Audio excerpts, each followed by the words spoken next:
2023 was supposed to be the year that Oneil Cruz was going to break out, but he ended up getting injured.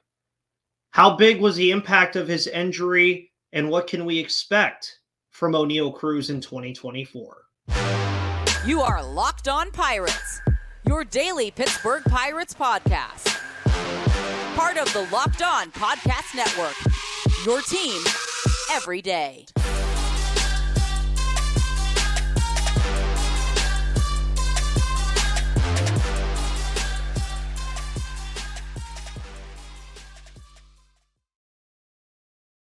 Welcome back to the Locked On Pirates podcast, everybody, here on the Locked On Podcast Network, where it's your team, your Pittsburgh Pirates every day. My name is Ethan Smith, your host of the Locked On Pirates podcast, here on the Locked On Podcast Network. And today's episode is brought to you by Sleeper.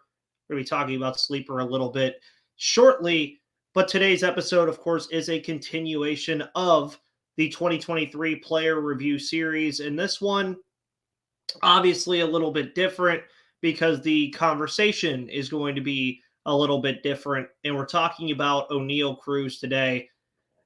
Oneil Cruz, folks, ever since he's burst onto the scene, has been a fan favorite. And not only a fan favorite amongst everybody at PNC Park, but a fan favorite for people when he goes to other cities. They marvel at this kid. They love seeing him play. They love seeing everything that he can do and the StatCast records that he can break.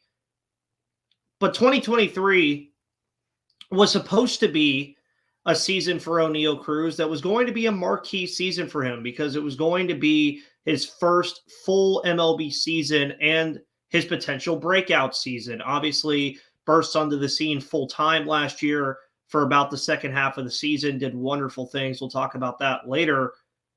And he began the campaign about as hot as you could ask. Obviously, on opening day at Great American Ballpark, Hunter Green on the mound, and Oneil Cruz sends one into the Cincinnati sky over the right field wall against Hunter Green. Of course, the Pirates win that series, or win that game, but ultimately lose the series, but then ended up going 20-8 in the month of April.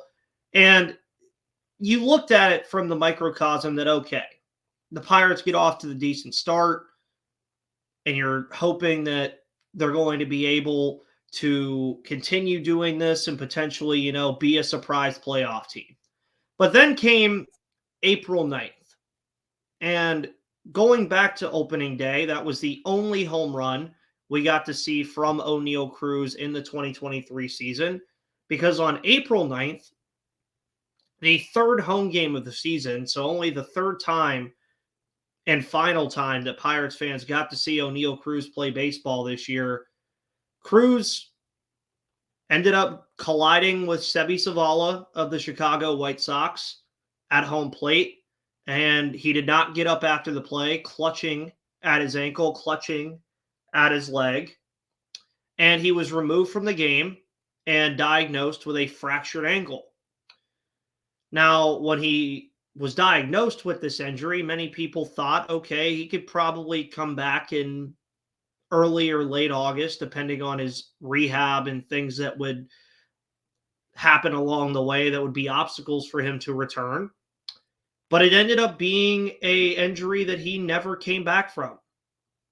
And that's all we saw of Oneil Cruz this season, folks. And that's all that there was really to see from him. He had the setbacks in his rehab. He had all kinds of other issues that didn't allow him to play. And despite his loss, I mean, again, this team started the season 20-8. But I think it became pretty apparent in that Ray series and the Jase series, those games that they struggled against the AL East powers that be at the time, that when they started declining to reality, which is what the reality was, is they were a 20-8 team, and then they just started declining back to the mean, is you could tell that Oneil Cruz's absence was going to affect this team all season.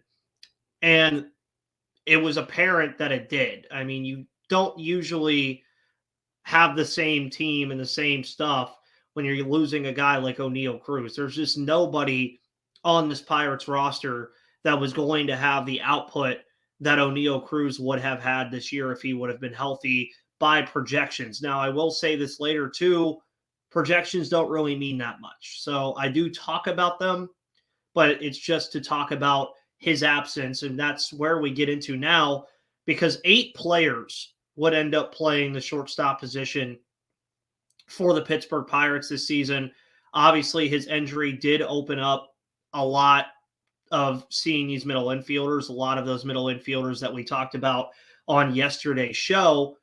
And of those 8 players that played the shortstop position for the Pittsburgh Pirates this year, they combined for a WAR of 0.0. A 0.0 WAR, which at the shortstop position ranked 27th among everybody in baseball.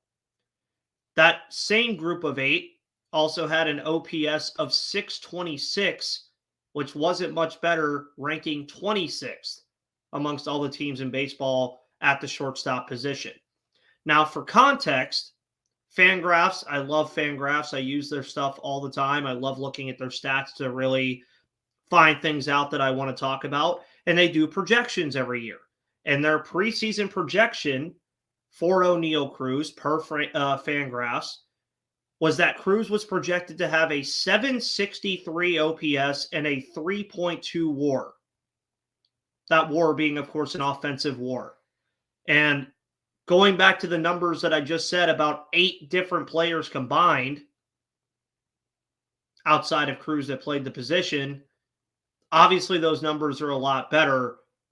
And that's what was produced from the position and just what Pirates fans and the team had to deal with Cruz being out.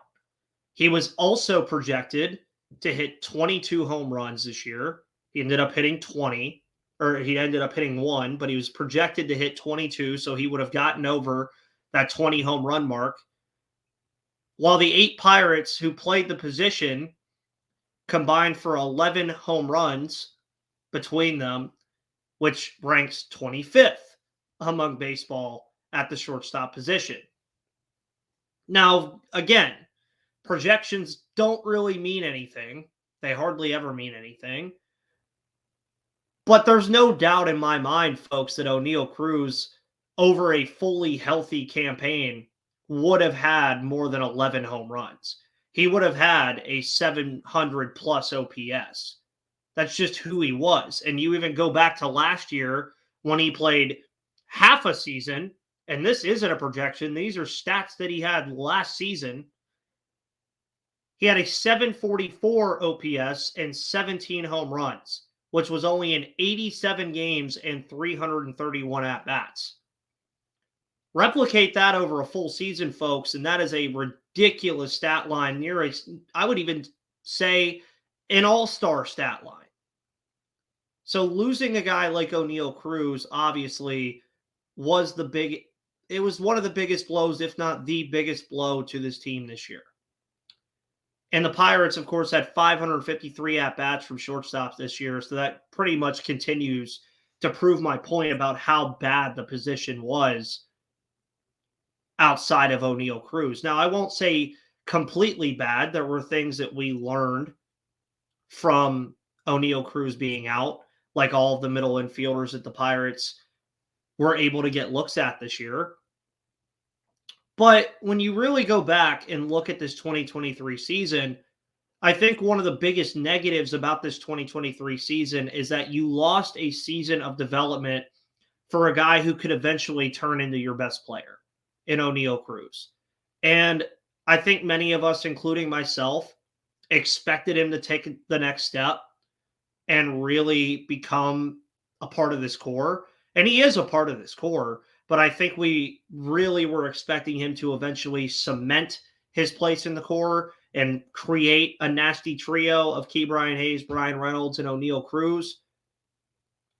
And when you look forward, obviously 2023 is in the rear view for Cruz now. And his rehab, by the point that spring training is here, he'll be ready to go. And there's going to be expectations for Cruz now that we're going to have to put on him. And the team is going to have to put on him. He's going to have to be a phenomenal player moving forward. He just is going to have to be. And what can we expect from him heading into 2024? There's a lot to expect from him because he's Oneil freaking Cruz. The dude is ridiculous. But we'll talk about expectations for Oneil Cruz in 2024 here in just a moment. But I want to let everybody know that today's episode is brought to you by Sleeper. Get up to a $100 match on your first deposit on mobile only at sleeper.com/promo/lockedon because the MLB playoffs are here, which means the clock is ticking on your chance to win 100 times your cash on daily fantasy baseball. Baseball has never been more exciting, and it's only ramping up with the ALCS matchup of the Texas Rangers and the Houston Astros already set, and the Arizona Diamondbacks already placing their spot in the NLCS. And by the way, got Corbin Carroll, Corey Seager, Yordan Alvarez, Jose Altuve, Evan Longoria, Adolis Garcia. You can pick more or less on stats for those guys like home runs, hits, strikeouts, and more for up to a 100 times payout on Sleeper. If you get your picks right, you win big. Use the promo code LOCKEDON and you'll get up to a $100 match on your first deposit. Terms and conditions apply. See Sleeper's terms of use for details and enjoy the Sleeper app. It's always a good time.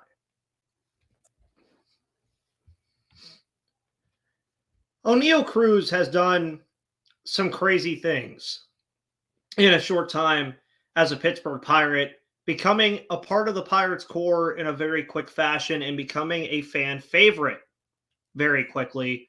And entering 2024, the core seems to be taking shape, I think. I think you can look at this Pirates team and you could start finally looking at players that you could say are going to be on this team for quite some time. Two of them, of course, are Ke'Bryan Hayes and Brian Reynolds. We're talking all about Ke'Bryan Hayes tomorrow. Those guys are locked up on long-term extensions. They're going to be here for a while. Oneil Cruz is going to be a part of that core. Mitch Keller is going to be a part of that core. Paul Skeens is eventually going to be a part of that core. And then you also have a strong young supporting cast that is only going to continue to get better. But what are our expectations for Oneil Cruz going into 2024? And just how much does he matter to this team being a competitive baseball team next season? Well, for starters, and it's almost like laughable because this should be obvious, but health will obviously be paramount for him heading into next year because he didn't play at all this year, and you saw the results after he was no longer on the team. Yes, they finished the season strong and started the season strong without him, but you obviously want to have a guy like Oneil Cruz in the lineup whenever you can. And health-wise, I'm sure the team is going to take care of him any way possible they can in the offseason and ensure that he's ready for spring training. And when spring training comes around, now obviously I know it's still October. We still have plenty of things that are going to happen to this Pittsburgh Pirates team, and this team is going to drastically change from now until March. But you already know that Oneil Cruz is probably going to get a massive amount of work in spring training next season to get him ramped up for the season, to get him ready to go, to make sure that he's fine, to check all the boxes, to make sure the speed is there, the power is there, the fielding hopefully is getting there as well. You want to check all the boxes with him before opening day to make sure that he is ready to go. Now, of course, for a guy with a hit tool that he possesses, that is one of the better hit tools that you're going to see in all of baseball, I think most of us expect him to be just fine offensively. He's going to hit 20-plus home runs in a season. He's going to have an OPS in the 700s, maybe even the 800s if he does really well. His average is always going to be around the 250, 260 mark, and he's going to continue to take those steps forward offensively. Now, defensively, and I talked about this a lot throughout the season, that it was fair to still have questions regarding his defensive ability at shortstop. That was one of the things that the Pirates, myself, you guys, fans of the team, wanted to know was, could Oneil Cruz man this position and hunker it down for the remainder of his time as a Pittsburgh Pirate, however long that may be? Or would he have to move to a different position? That was one of the bigger questions we had going into this year. And when you look at Oneil Cruz. Obviously, there's a lot of attention on him at that position because it's one of the more defensive, important positions in all of baseball. And he's the tallest shortstop in MLB history. Yes, across all of MLB history, Oneil Cruz is the tallest player to play the shortstop position full time. And he's been emphatic about staying there. Obviously, there's been reports about him telling Ben Cherington that he plans to run the position in spring and 2024. He wants to be a shortstop. He has been emphatic about that. That is what Oneil Cruz wants to continue to do. He wants to be a shortstop, which is fine. I'm fine with that as long as the results are there, which through 769 innings of work for Cruz at shortstop between 2022 and 2023, he's had a .955 fielding percentage with 18 errors. It's not exactly the greatest thing that you want to hear from a guy that really wants to play the position. And going back to that errors number, if you divide 769, the innings count, by the amount of errors that he has, that's an error about every 43 innings. It's about 42.7, so I just rounded up to 43, or about every 5 games. In over 162 games, you can't have an error every 5 games at shortstop. It just can't happen. Now, despite all this, and this is going to be one of the obvious things that you guys know about Oneil Cruz, he has a rocket of an arm throwing across the infield. We've seen it multiple times. I mean, the guy had one of the fastest throws over to first base that we've ever seen last year in 2022. And in 2022, he ranked in the 97th percentile in arm strength with an average of 93.7 miles per hour. So when you look at Oneil Cruz and you look at him playing defense over there, which would you rather have? Less errors and less velocity, more errors? I think the answer is pretty clear there. You want him to have less velocity on those throws because he's not a pitcher. You're not really all that worried about velocity all that much unless it's drastically bad. And cut down the errors, which over the 2022 season, we did see him do that. Well, it was something that we saw from Oneil Cruz to where he was starting to learn, okay, I don't have to fire the ball over there every single time.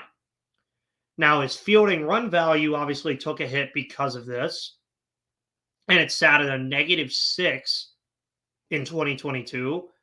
But again, if you watch that season, you could tell that he was learning to take some of that fire off the baseball and place it better for the first baseman to be able to make the easy plays. Now, obviously, could Oneil Cruz move to another position? Of course he can. He's played left field at the MLB level before.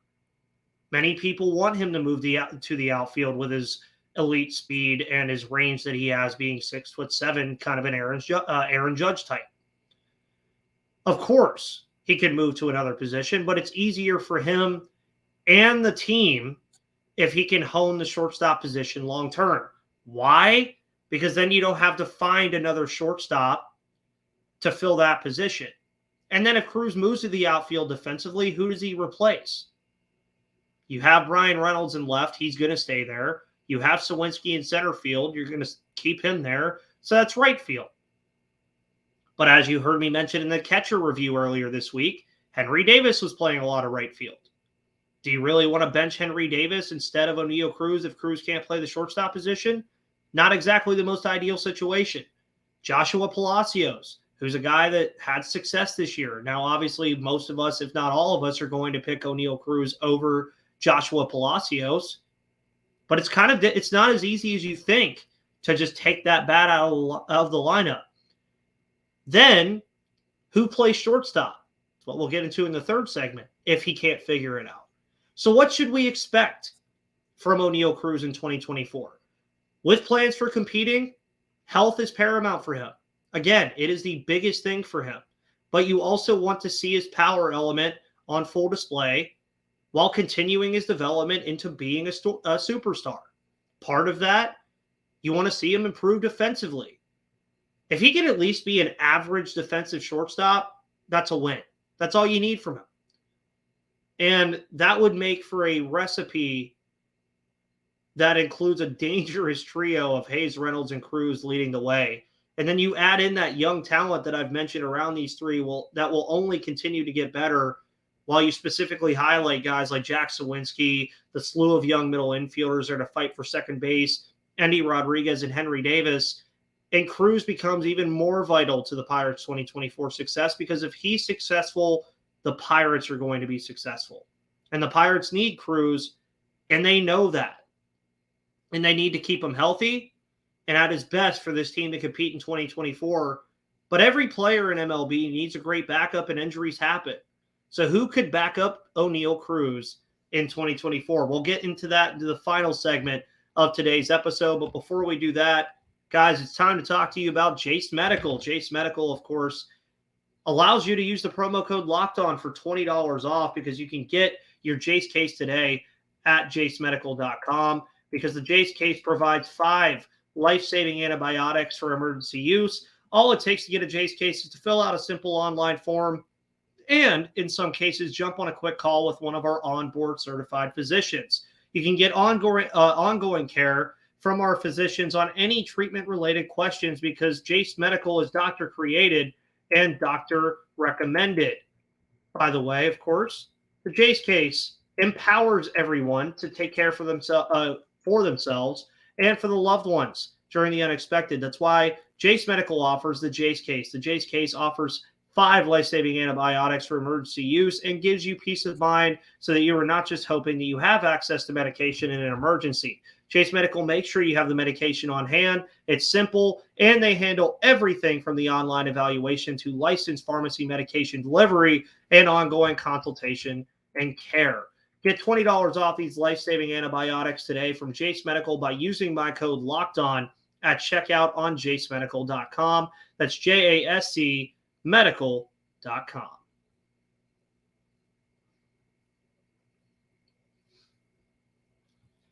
Alrighty, loyal third segment listeners, welcome to the third and final segment of today's episode of Locked On Pirates here on October 12th, 2023. Shout out to my sister. It is her birthday today. She just turned 24. Happy birthday to you, sis. Hope you have a wonderful day. Backup candidates for Oneil Cruz in 2024. You might not think about it too much, because Oneil Cruz, if he's fully healthy, he's going to play 150 plus games. But who plays those other 12 to 20 games behind Oneil Cruz if he's fully healthy? Well, obviously his injury, as I've mentioned already, allowed the Pirates to get a long look at a slew of young middle infielders at their disposal for the Pittsburgh Pirates. Now, obviously, some of these young players won't factor into who backs up Cruz at shortstop. Obviously, that being, of course, as I've mentioned, more likely on his off days if he's fully healthy. But the decision, I think, will likely be a domino effect of who wins the second base job. And realistically, I think it comes down to 2 guys. I think it comes down to Liover Peguero and Jared Triolo, folks. Mainly because I see G1 Bay and Nick Gonzalez as second baseman, and Bay can play center field, but I see Gonzo as just a second baseman. I don't think he can play shortstop. And I think both of those guys would have a tough time at shortstop. Now, starting with Triolo, it makes sense for him to be in a role like that, because he is probably going to enter 2024 as the Pirates' primary utility player in 2024. And he's probably going to play almost every infield position. He can play third base behind Ke'Bryan Hayes. I have no doubt he can play shortstop behind Oneil Cruz. He can play second base when he's asked, and he could probably play first, something we saw him do at the end of the season. So it would be easy for him to slide in on days that Cruz is off. And he's also a very sound defender. We know this about Jared Triolo, and I'd even go as far to say that he's the second best defensive player on the roster behind Hayes. And his offense warranted conversation as well. We talked about it on the first base recap that Jared Triolo was going to be a valuable piece for this team, especially if he can continue to hit the baseball the way he did at the end of the season. Add in that sound defense, folks, you got yourself a very good utility player and almost a Josh Harrison type, whose jersey is still right here on my wall. And place that bat in a utility role, folks, and it becomes valuable and not as big of a drop-off as you'd expect without Cruz or others in the lineup. Meanwhile, you have Liover Peguero, on the other hand, who could play shortstop. And it's a position he's played 293 in the third inning so far in his career at the MLB level, posting a .961 fielding percentage, which sadly is around Oneil Cruz's percentage of .955. Meanwhile, Peggy has 0 errors at second base in about 84 less innings. So I think when you factor that in, on top of the fact that Triolo's bat was just a little bit better than Peguero's this year, I think Triolo is the guy that makes the most sense to fit into this role. Now, Tucupita Marcano would obviously have a say in this, but as I mentioned yesterday, he likely won't play next season until at the earliest August, if at all, with the ACL injury. I don't see a guy like Alika Williams warranting that much conversation for it either, even though he is okay defensively. I just don't see a lot that he can do offensively to really make up for it and find a way onto the roster to back up Cruz. So I don't think you really expect Oneil Cruz to have a true backup, but I don't think anybody would be really mad if Triolo was the guy there if Oneil Cruz does indeed have any other injury issues or if he just needs a day off. And Triolo is going to do that all around the infield next year. That's just something that I think the Pirates are going to ask of him and something that he's really going to enjoy. Now, with the health being a concern, and yes, after a fractured ankle for a guy who is one of the best runners and best athletic players in all of baseball, health is going to be a concern. You want to make sure you have Oneil Cruz available from game 1 to game 162 next season. There is nothing else that should be more important than that. Obviously, seeing that there's going to be things the Pirates are going to take care of in the offseason to improve this team and fix some of those other issues and concerns. So having a Triolo-like player available, I think, could help make that concern less of an issue, just because you know that Triolo is going to give you at least the defense on days that Oneil Cruz misses. And that's something that I think the Pirates are going to take a nice long look at for Jared Triolo going into next season. And moving on to 2024, I think 2 things on Oneil Cruz carry into our thoughts. One, a healthy Oneil Cruz will be an amazing player and a player that everybody will want to watch all across Major League Baseball. There is no doubt in my mind about that. 2, does a healthy Oneil Cruz make the Pirates a contender next season?